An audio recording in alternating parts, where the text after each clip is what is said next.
할렐루야, 만나서 반갑습니다. 우리 옆 사람과 함께 인사 나누실까요? 잘 오셨습니다. 사랑하고 축복합니다. 반갑습니다. 우리 앞뒤 좌우로 인사하시고 우리 1층에 계신 우리 성도님들도 인사하겠습니다. 반갑습니다. 사랑하고 축복합니다. 반갑습니다. 오늘도 하나님의 평안이 여러분에게 가득하게 임하시기를 주님의 이름으로 축복합니다. 내 안에 거하라 라는 말씀의 제목으로 함께 은혜를 나누도록 하겠습니다. 세계에서 가장 노벨상을 많이 받은 민족이 어디일까요? 유대인들이죠. 그래서 유대인들이 상을 많이 받은 이유가 무엇일까를 한번 생각해 보았어요. 과연 무엇일까요, 여러분? 그들이 하나님의 선민이었기 때문에, 이스라엘이라고 하는 그 민족에서 태어났기 때문에 그들이 노벨상을 많이 받을 수 있었을까요? 열심으로 하나님을 믿었기 때문에 잘 받았다? 과연 그것이 정답일까요? 하나님을 믿으면 그냥 머리가 좋아질까요? 대학도 합격하고 좋은 직장에 취직하고 하나님을 잘 믿었기 때문에 그렇게 되었다?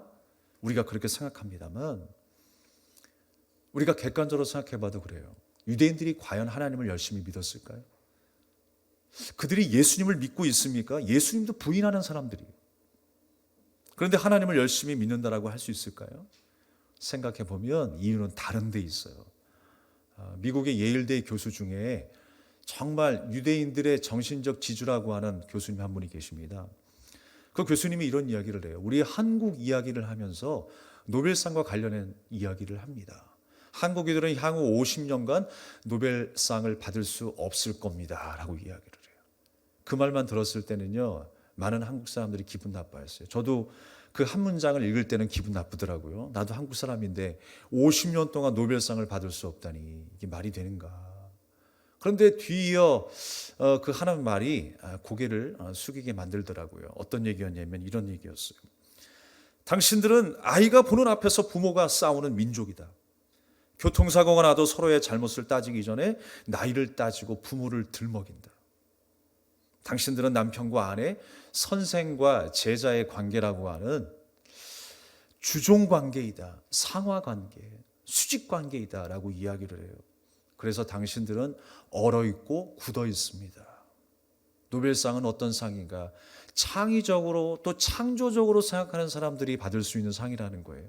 그런데 우리의 생각이 얼어있고 굳어있기 때문에 향후 50년간 상 받기가 힘들 것이다 라고 이야기를 하는 거였어요. 여러분, 교육이라고 하는 뜻이 무엇입니까? 교육이라고 하는 education이라고 하는 말의 의미는요, 이끌어 올리다라고 하는 의미가 있어요. 끌어 올려주는 거예요.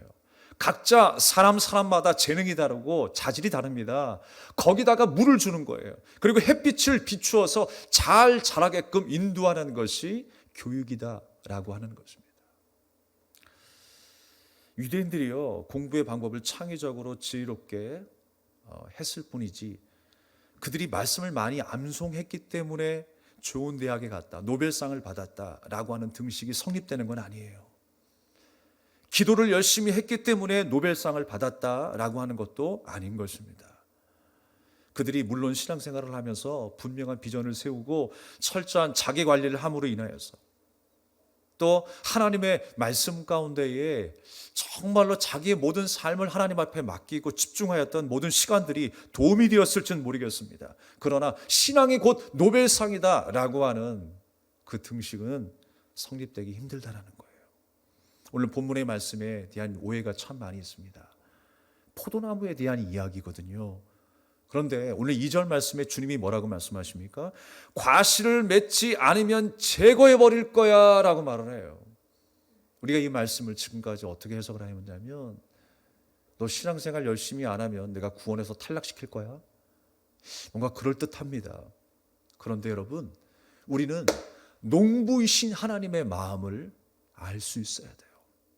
농부의 마음은 어떤 마음일까요? 나무가 있으면요, 그 나무에서 열매가 자라나기를 간절히 바라는 마음으로 열심히 애를 씁니다. 물을 주고요, 거름을 주고요, 접붙이기도 하고요, 햇빛도 세게 하고요. 햇빛이 나타나지 아니하면 인공 햇빛이라도 비추어서 열매를 맺게 하기 위해서 노력하는 것이 농부라고요. 주님께서 부족한 우리의 삶을 왜 모르시겠습니까? 과연 여러분, 우리가 어떠한 열매를 얼마나 맺을 수 있는 존재일까요? 과연 우리가 열매를 맺을 수 있는 존재입니까? 오늘 1절 말씀에 예수님은 뭐라고 말씀하세요? 나는 참 포도나무다라고 말씀하세요. 왜 참 포도나무다라고 말씀하실까요? 왜 참이라고 하는 뜻이 있어요? 거짓이 있기 때문에 참이 있다라는 거예요. 우리가 참인 척하고 열매 맺은 척하고 잘난 척하며 살아가지만 우리는 열매를 맺을 수 없는 나무였어요. 하나님께서 선지자를 통해서 이스라엘 백성들에게 끊임없이 요구하는 게 뭐예요? 내가 아름다운 그 맛있는 포도나무를 심었어. 그래서 포도나무의 열매를 기대했건만 이스라엘 백성들이 낸 포도 열매는 어떤 포도 열매라고 그랬어요? 들포도라고 그랬어요. 짐승이 먹는 들포도, 거름으로 쓸 들포도, 그 열매를 내었다는 거예요. 그래서 여러분, 예수님이 이 땅에 나를 위해 오신 거예요. 참 포도나무이신 예수님께서 우리 가운데 임재하심으로 내가 접붙임돼요. 그 열매가 나의 열매가 된 줄로 믿습니다.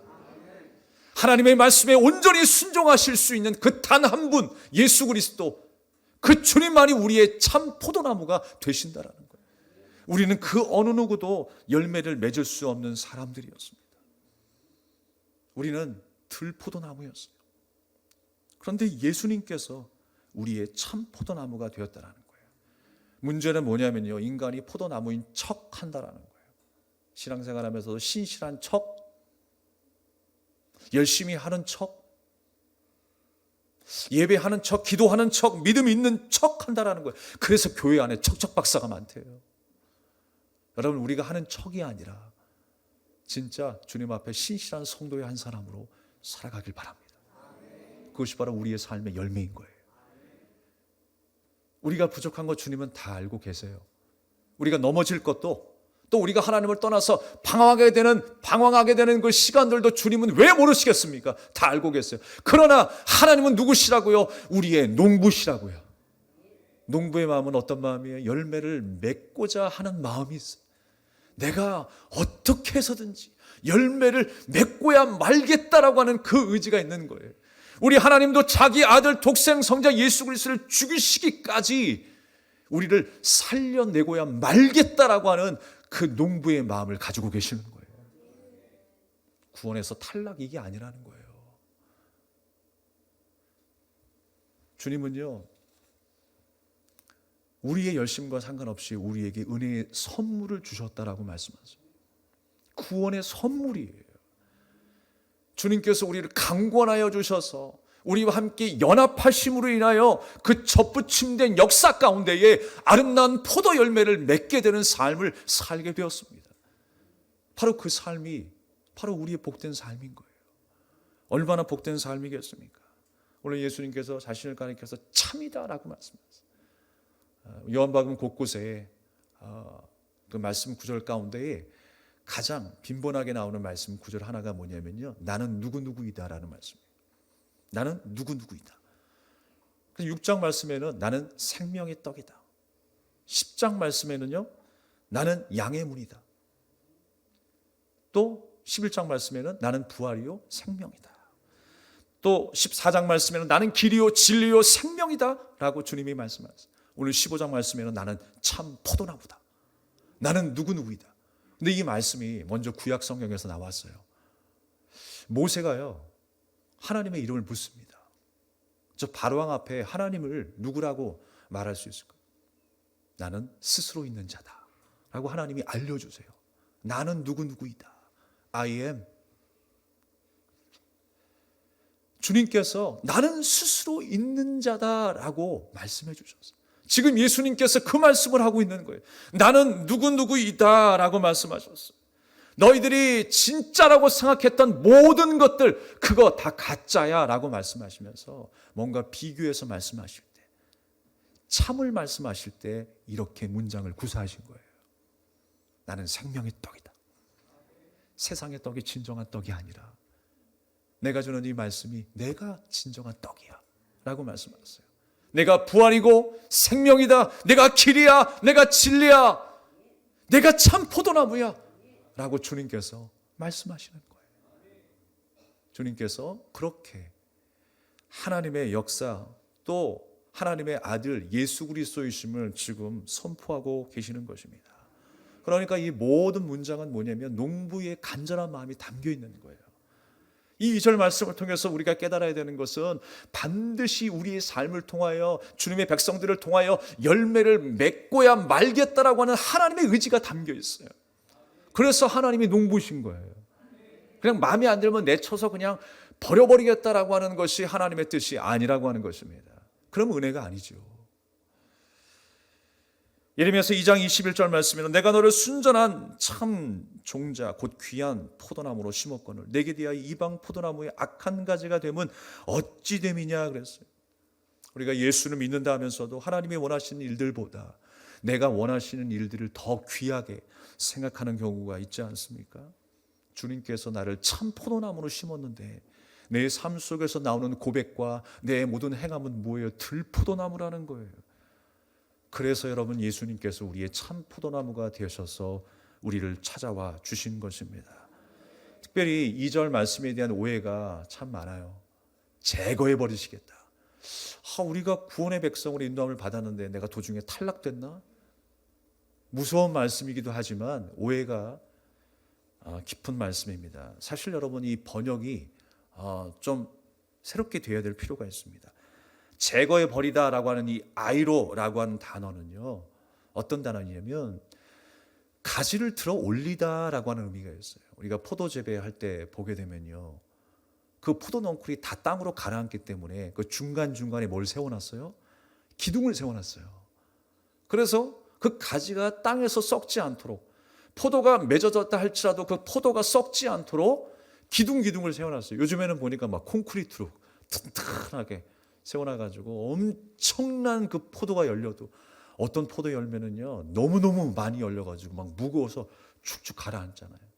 그러니까 콘크리트 기둥으로 막 세워가지고 그 열매를 잘 맺도록 만들어 놓은 것입니다. 그때 가지를 들어 올리다라고 하는 뜻이 바로 제거해 버리다라는 거예요. 그러니까 농부의 마음이 담겨 있어요. 열매를 어떻게 하면 잘 맺을 수 있을까라고 하는 그 하나님의 고민이 담겨 있는 약속의 말씀인 거예요. 주님께서 나를 분명하게 인도하고 보호하시며 열매를 맺게 하시겠다라고 하는 그 의지, 그게 바로 제거해 버리겠다라는 거예요. 내가 너를 잘라버릴 거야, 버릴 거야, 유기시키겠다, 그런 말씀이 아니라고 하는 것입니다. 또 2절 하반절 말씀에 보니까 그것을 깨끗하게 하시느니라 그랬어요. 깨끗하게 하신다라는 게 뭘까요? 우리가 어떤 열매를 맺을 때, 꽃을 피울 때요, 이 화초를 기르면 알 수가 있어요. 가지치기라는 게 있습니다. 왜 가지치기를 하죠? 언제 가지치기를 해요? 한쪽 방향에 더 잘 자라게 하기 위해서 가지치기를 합니다.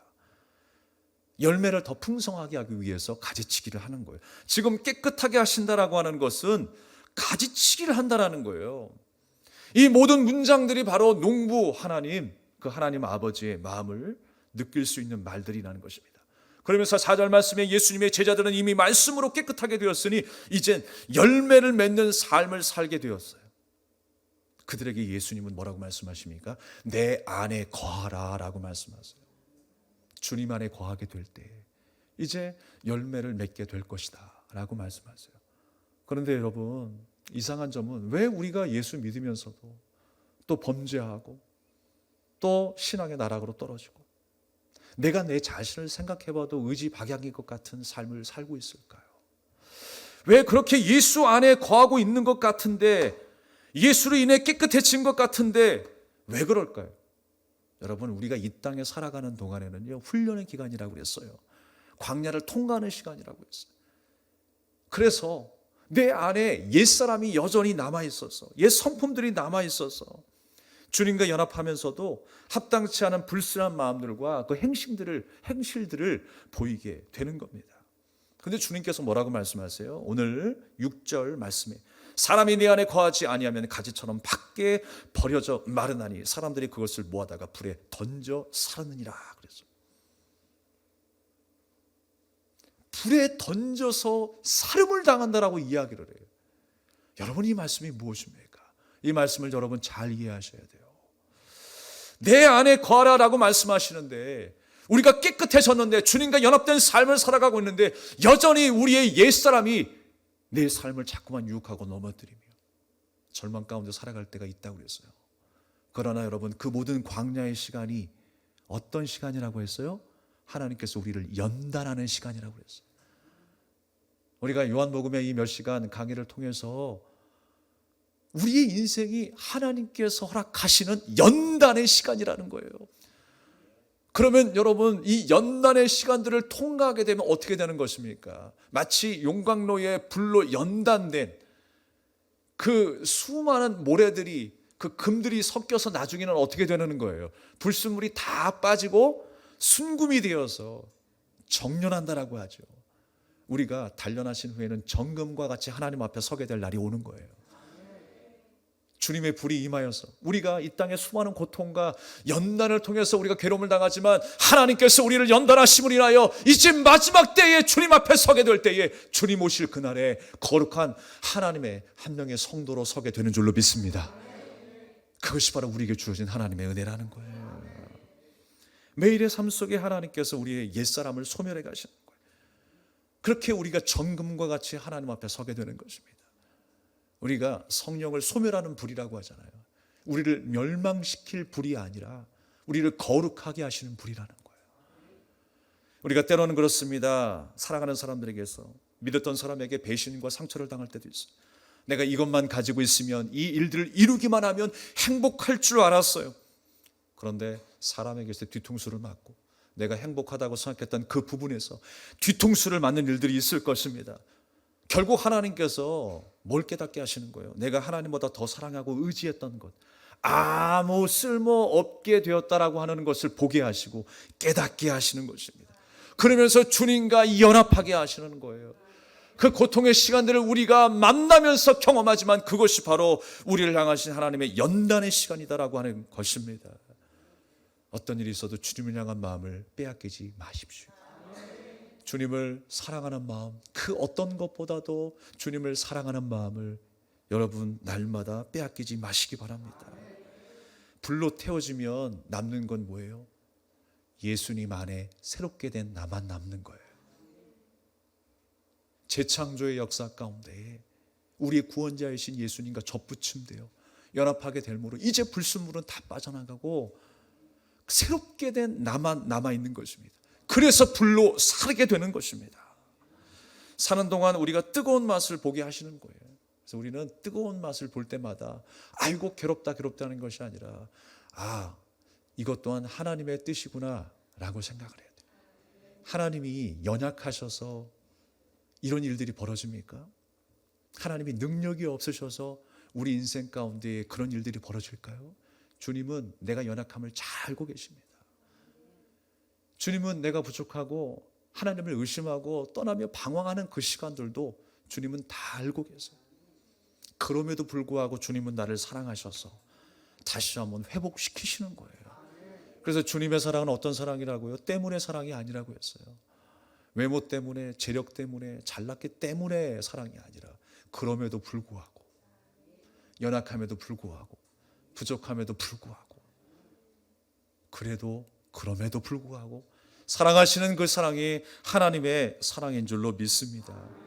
그래서 이렇듯 6절의 이 말씀 가운데 이 말씀은 이 하나님의 보다 강력한 의지가 담겨 있는 거예요. 내가 반드시 너를 구원하겠다라고 하는 그 의지가 담겨 있는 것입니다.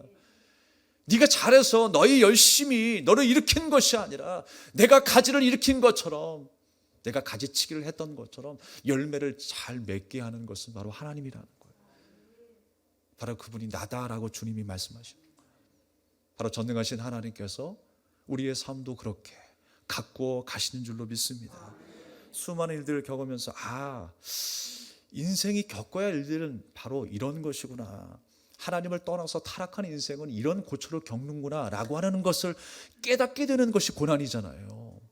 그런데 고난을 겪지 않은 수많은 사람들이 나중에 어떻게 되는 거예요? 경험해보지 못했기 때문에 그냥 불바닷속으로 들어가는 거예요. 모르고, 연단되지 않았기 때문에.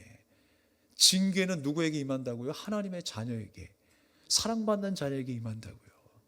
깨닫게 하셔서 주님을 경외하게 하시고 납작 엎드리게 하여 주셔서 이 길이 진리의 길이고 이 길이 생명의 길이구나 라고 하는 것을 믿게 하시면서 담대히 그 길을 걸어가게 하신 줄 믿습니다. 여러분, 그 길을 담대히 걸어가십시오. 십자가의 길, 주님의 길을 담대히 걸어가시는 우리 모두가 되기를 주님의 이름으로 축복합니다. 그렇다면 여러분, 하나님께서 그 열매를 약속하셨는데 그 열매가 과연 우리에게 무엇일까요?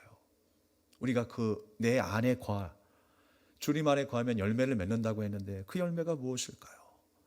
바리새인은요, 나름대로 선행을 많이 했던 사람들이었어요. 금식도 많이 하고 그 금식한 밥값으로 인해서 구제했던 사람들이 바리새인들이에요. 하나님을 향한 열심으로 치면 대단했던 사람들이었어요. 그런데 왜 예수님의 책망을 받습니까? 왜 독사의 자식이라고 하는 그 오명을 받고 그들이 책망을 받습니까? 뭔가 앞뒤가 안 맞지 않습니까? 그런데 여러분, 주님은 결코 우리 업적이나 행위를 열매라고 말씀하지 않으세요. 예수님께서 성전에 올라가신 적이 있었죠. 또 한 번 성전 정화 운동을 하기 위해서 올라가신 적이 있어요. 근데 그 도중에 뭘 만나냐면 예수님이 시장하셔서 무화과 나무 앞으로 가십니다. 그런데 무화과 나무에 열매가 없어요. 잎은 엄청하게 청청 푸르른 화려한 잎을 가지고 있었지만 열매가 없었다는 거예요. 그래서 예수님이 저주하십니다. 그랬더니 그 무화과 나무가 말라 죽었어요. 사람들이 보기에는 어땠을까요, 여러분? 사람들이 예수님의 그 모습을 생각할 때 어떤 생각으로 바라보았을까요? 신기하기도 했을 거예요. 갑자기 멀쩡하던 나무가 메말라 죽으니까. 그런데 한편으로는 지금 무화과 나무 때가 아닌데 왜 예수님이 저렇게 말하시고 행동하실까? 무화과 때가 아니라는 거예요. 그런데 예수님께서 바보가 아니세요. 예수님은 바리새인의 그 마음 중심을 다 알고 계시고 어떤 말을 해야 할지 아시는 분이세요. 그래서 교훈을 주시기 위해서 주님께서 그 무화과 나무 앞에 서신 것이고 그 열매를 이야기하신 것이고 저주하신 것이고 성전에 올라가신 거예요. 성전에 올라가서 하신 일이 뭐라고요? 성전 정화 운동을 하셨어요. 장사하는, 상거래하는 그 사람들을 비판했어요. 자기 기득권을 가지고 거룩이라고 하는 이름으로 장사하는 사람들, 자기 유익과 만족과 하나님을 믿는다고 하지만 겉으로는 화려하고 아름다움은 있었고 거룩함은 가지고 있었지만 그 속은 시커먼 무덤과 같은, 회칠한 무덤과 같은 그 바리새인의 삶이었음을 예수님이 책망하고 있는 거예요. 그것은 열매가 아니라는 거예요. 잎만 무성한 무화과 나무와 같다라는 것입니다. 우리 안에 참 열매가 있어야 되는데 우리 안에 진정한 참 열매가 무엇일까요? 그렇기 때문에 여러분, 예수님께서 성전에서 뭐라고 말씀하셨어요? 너희들이 이곳을 강도의 구렬로 만들었다라고 말씀하시죠. 그래서 내가 이곳을 허물고 3일 만에 다시 짓겠다라고 하세요. 3일 만에 부활하셔서 재창조의 역사가 이 땅 가운데 나타날 것을 예수님이 말씀하시는 거예요. 3일 만에 다시 짓겠다. 사랑하는 여러분, 주님이 나와 연합하시면서 나는 구원의 기쁨을 누렸잖아요. 그러면서 우리가 깨달은 건 뭐예요? 자격 없는 내 힘이 아닌 오직 예수님의 보혈로, 십자가의 보혈이 나를 주님께로 나아가게 했고 하나님을 예배하게 했고 하나님을 경외하게 만든 것 아니겠어요? 여러분, 우리가 주님과 연합되었다라고 하는 것은 그 의미를 내포하고 있는 거예요. 우리가 하나님 예수님과 함께 접붙임되었다라고 하는 사실은, 그렇지, 나는 열매를 맺을 수 없는데 참 포도나무이신 예수님께서 나와 함께 하셔서 내가 열매를 맺게 되었지, 구원의 백성이 되었지. 그러면서 여러분, 전문용어로 뭐라고 이야기하는 거예요? 자기 부인이다 라고 이야기를 하는 거예요. 주님과 연합되면요, 내가 부인됐다라는 거예요. 주님과 하나가 되어 접붙임되었다라는 것은 나는 없고 나는 죽고 이제 내 안에 예수께서 사시게 되었다라고 고백하는 신앙의 삶을 말하고 있는 것입니다. 그러니까 우리에게는 열매가 뭐예요? 주님과 연합되었을 때 나타난 열매가 뭐냐고요? 자기 부인이라는 거예요. 성경은요, 예수님은 우리 열매가 자기 부인이다라고 이야기를 해요.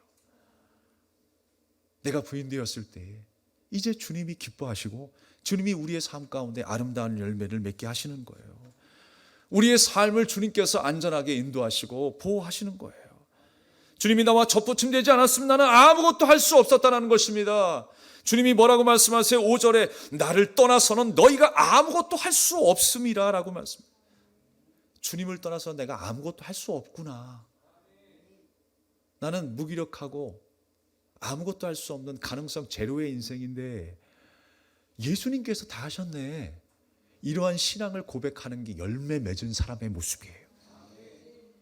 어떤 화려함이나 어떤 공로와 업적을 쌓았다고 해서 예수님 앞에 열매 맺었구나라고 평가받지 못할 수도 있어요. 우리가 주님이 오시는 그날까지 단련되어야 될 이 광야의 삶 동안에 날마다 주님 앞에 낮아지기를 또 겸손하기를 힘쓰는 저와 여러분 되기를 주님의 이름으로 축원합니다. 그래서 여러분 오늘 본문 말씀에도요 계속 등장하는 말씀이 뭐냐면 내 안에 거하라, 내 안에 거하라 5번 이상이나 말씀하고 있어요. 그리고 반대적인 의미로 내 안에 거하지 않으면 이 말씀도 마찬가지예요. 내 안에 거하라 무려 11번씩이나 등장해요. 예, 제가 이렇게 얘기하니까 또 그걸 세고 계시는 분들이 계시는 것 같은데 제가 다 봤어요. 예. 내 안에 거하라 라고 말씀하시는 거예요. 내 안에 거하라고 하는 것은요 그냥 잠시 왔다 가는 게 아니에요. 주님의 땅에 거처를 삼아 뿌리 내리는 거예요. 접붙임등이 여러분 그냥 뭐 향기만 맡는 겁니까? 그냥 묶였다가 풀어놓는 거예요? 아니에요. 접붙임 되면요 나중에 나무가 어떻게 돼요? 하나의 나무가 돼요. 신기하잖아요. 나중에 그냥 접붙임 돼서 열매만 맺고 끝 그럴 줄 알았어요. 근데 그게 아니라 주님이 나와 접붙임 되어 주셔서 하나가 되었더라고요. 그때 열매가 맺어지는 거예요. 진물이 나오고 그것이 정말 화학적인 결합을 해가지고 나무와 나무가 이제는 두 개가 아니라 하나가 되어서 그 하나의 지체로 말미암아 아름다운 열매를 맺게 되는 거예요. 그래서 내 안에 거하라라고 하는 거예요. 주님의 땅에 날마다 우리가 거처하여 뿌리를 내리는 주님의 말씀에 뿌리를 내릴 수 있는 복되고 아름다운 삶이 되기를 주님의 이름으로 축복합니다. 그러면서 7절 말씀에 여러분 뭐라고 말씀하세요? 구하라 그리하면 이루리라 라고 말씀하세요. 갑자기 뭐 뜬금없이 기도의 응답에 대한 말씀을 하고 있는 것 같아요.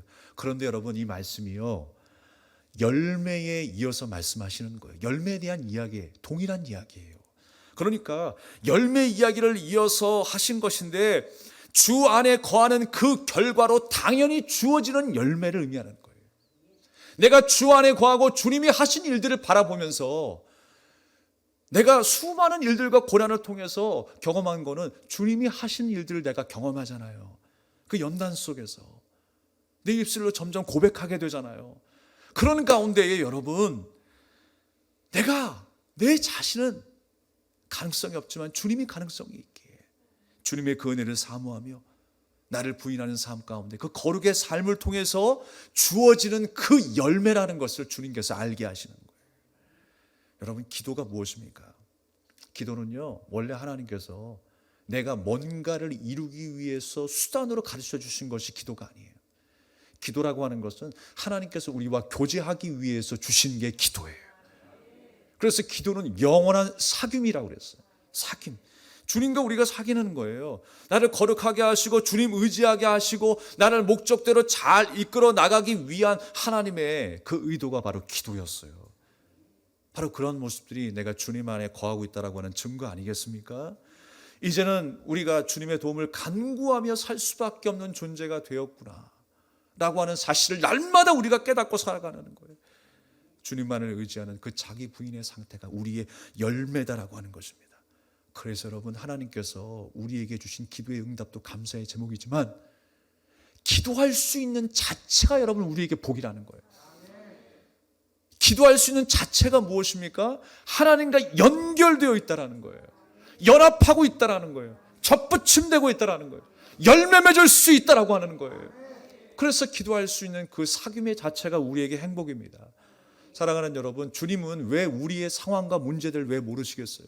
주님이 우리가 그걸 들고 주님 앞에 첨부해 오지옵소서 이거 달라고 고쳐달라고 회복달라고 우리가 간절히 기도하지만 사실 여러분 하나님의 의도는 그에 앞서 뭐가 있는 거예요? 주님과 내가 하나가 되기를 원하서. 주님께서는 그 목적 때문에 여러 가지 일들을 통해서 우리를 부르신 줄로 믿습니다. 그 목적을 위해서 여러 가지 사건과 사고, 문제가 있는 것이지, 이 문제가 하나님의 목적을 앞설 수는 없는 거예요. 주님께서 우리를 반드시 그렇게 이끌어내실 줄로 믿습니다. 어느 순간 하나님은 우리의 기도의 성격을 바꿔놓으실 때가 있어요. 나의 간절함으로 주님 앞에 나왔을지라도, 나의 소원함을 가지고 주님 앞에 나왔을지라도 어느 순간에 우리는 기도하는 자체로 평안함을 누리게 될 거예요. 기도하고 하나님과 이렇게 우리가 교제하는 가운데 그 자체로 감사하고 평안함을 누리게 되는 기도로 바뀌게 될 것입니다. 여러분, 그 깊은 기도의 세계로 들어가십시오. 뭔가 이루어지지 않아서 마음이 불편하고 우리의 마음이 너무나 힘들고 어려운 상태가 아니라, 이제 우리가 이 말씀을 받았으니 주님께서 해결하실 것을 믿고 또 주님과 교제하는 그 하나님의 음성에, 세미한 음성에 귀 기울이는 저와 여러분이 되어야 할 줄로 믿습니다. 예수님은 그 영원한 사귐을 가질 수 있도록 인도하시는 분이십니다. 말씀을 정리하겠습니다. 캐나다의 총리를 지낸 크레티앙이라고 하는 사람이 있습니다. 그는 29세 나이에, 어린 나이임에도 불구하고 하원 의원이 됐어요. 그리고 은퇴하는 날까지 3번이나 나라의 총리가 되어 나라를 다스렸습니다. 하지만 그도 세상의 잣대로 평가할 때에 못난 점들이 참 많았어요. 사람들에게 구설수도 많이 들었습니다. 그는 가난한 집에서 태어나는데요, 더군다나 18번째 아들로 태어났어요. 여러분, 18남매. 와, 우리나라에도 아마 18명이 있을까요? 그러니까 우리나라의 그 연예인 중에 남보라라고 하는 그 연예인, 그 부모님이 13명인가 아이를 낳았잖아요. 근데 무려 18번째 자식으로 태어난 거예요. 그 이후에 더 있었는지는 모르겠어요. 근데 그가 가난한 집안에서 태어나게 되었고, 청각장애를 알아서 한쪽 귀가 멀게 되었고, 또 안면근육마비가 되어서 이 발음이 늘 어눌한 거예요.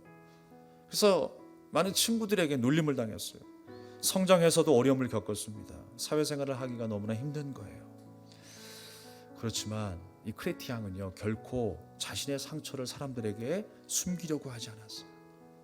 그냥 연약함 그대로, 부족함은 부족함 그대로, 있는 모습 그대로 사람들을 만났어요.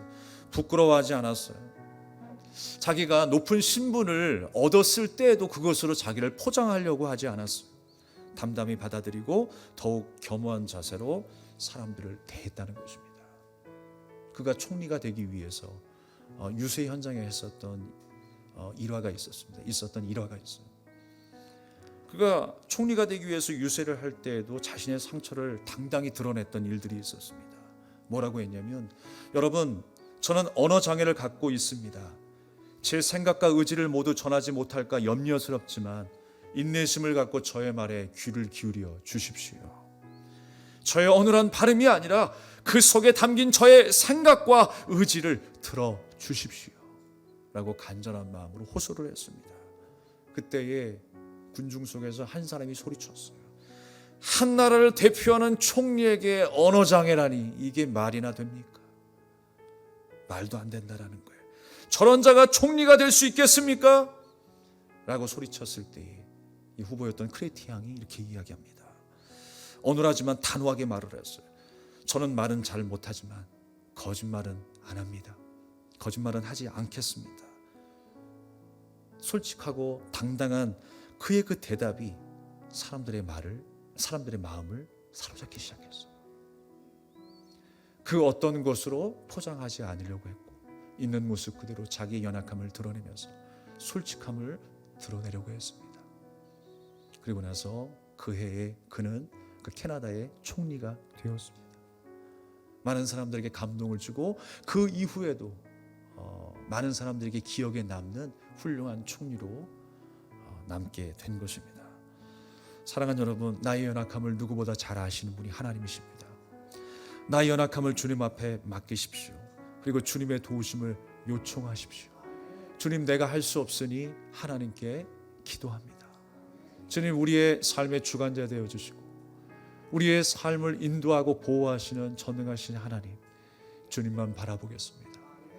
바로 그 이후의 삶에 하나님께서 반드시 주님이 합당한 열매로 채우실 줄로 믿습니다. 주님께서 도우실 줄로 믿습니다. 우리가 주님 앞에 서야 할 그 모습은 바로 자기 부인인 것입니다. 우리를 주님의 선하신 목적대로 인도해 주실 것을 믿고 맡기는 거예요. 주님이 기뻐하시는 것은 우리가 주님 앞에 믿고 맡기는 그 자녀의 모습으로 서는 것입니다. 한 주간 그렇게 사시길 바라겠어요. 내 안에 거하라. 주님 안에 거함으로 아름다운 열매와 승리를 경험하는 여러분 되시기를 주님의 이름으로 축원합니다. 축원합니다. 우리 함께 찬양 드리며 기도하겠습니다.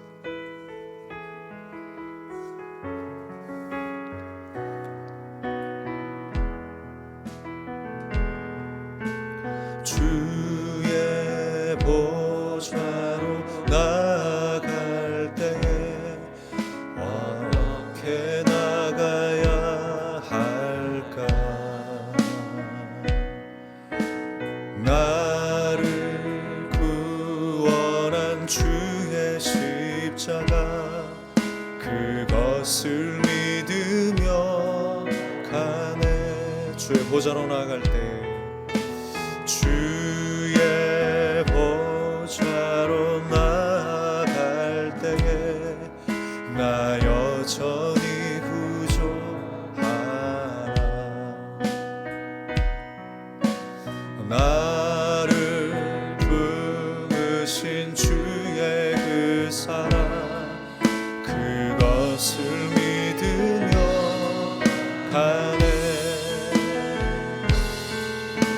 자격 없는 내 힘이 아닌 오직 예수님의 보혈로, 오직 예수님의 보혈로 자격 없는 내 힘이 아닌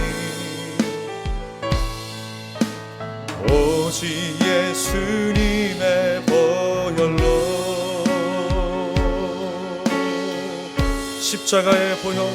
십자가의 보혈 완전하신 사랑 힘입어 나갑니다.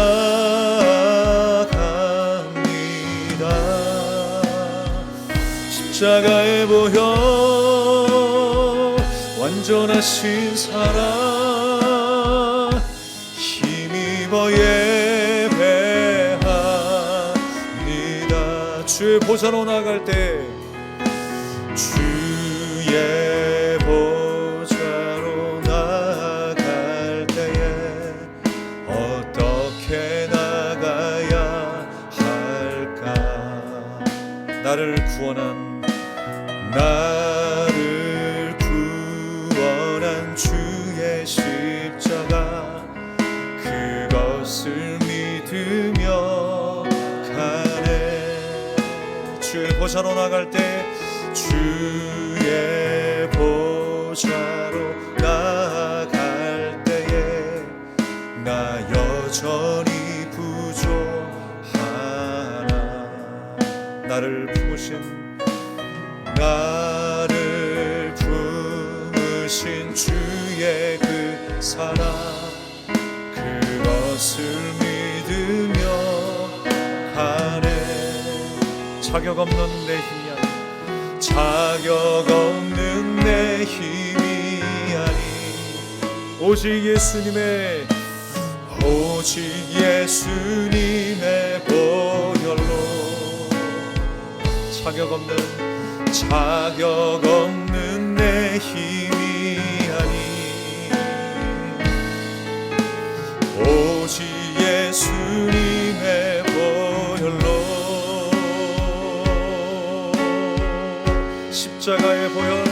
십자가의 보혈 완전하신 사랑 힘입어 나갑니다. 할렐루야. 십자가의 보혈 완전하신 사랑 힘입어 예배합니다.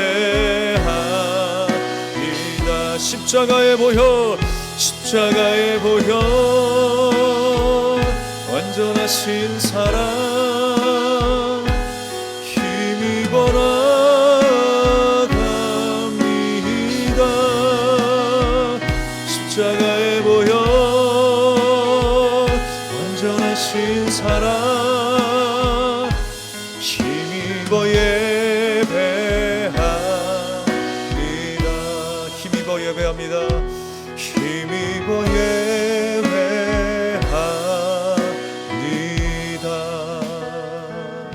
우리 주신 말씀을 생각하면서 함께 주님 앞에 기도합시다. 여러분 연약하십니까? 부족하십니까? 아픔 속에 있습니까? 있는 모습 그대로 주님 앞에 나가십시오. 내가 뭔가를 할 수 있다고 생각하는 그 마음부터가 교만이고 그 마음부터가 죄입니다. 주님, 나는 주님의 은혜 없이는 하루도 살아갈 수가 없습니다. 이 마음이 우리에게 복이 되고 우리에게 열매가 된다라고 말씀하세요. 여러분, 아무나 주님 앞에 부인하며 살아가고 있습니까? 아무나 여러분 이런 신앙의 고백을 합니까? 그렇지 않아요. 주님의 신실한 백성만이 그렇게 살아가는 거예요. 거기에 우리는 위로를 받고 살아가는 거예요. 주님, 내 연약한 있는 모습 그대로 주님 앞에 맡기겠습니다. 내 어려운 삶의 형편 주님 앞에 있는 모습 그대로 맡기겠습니다. 하나님, 내 삶의 열매를 허락하시는 주님, 주님이 나를 인도하여 주시옵소서. 오늘 이 시간에 간절한 마음으로 주여 한번 외치고 기도하겠습니다. 주여!